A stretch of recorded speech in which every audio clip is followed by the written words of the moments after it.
Hello guys, this is for this video. Late upload na pala to. Hapon na pala niya nagawa si Papa. Kasi tinawag siya ng kapitbahay namin para maiayos na dyan sa loob. Kaya lang, hindi pa agad maayos ni Papa. Kasi siya lang naman yung mag-isa.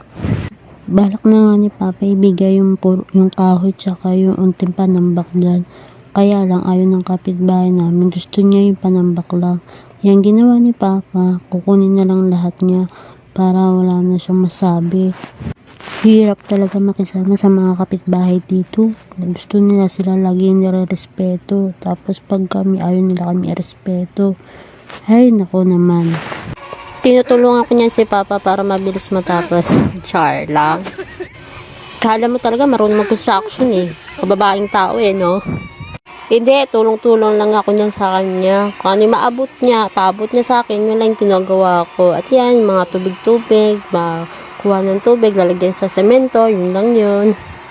Paunti-unti lang kasi ang ginagawa ni Papa. Pansin nyo naman, lupa yung sahig namin dyan. Pero yung iba ay nakasemento na.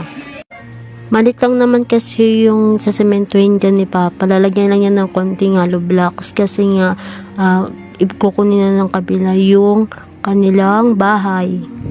Pati nga ako naghakot na rin ako ng hollow blocks kasi konti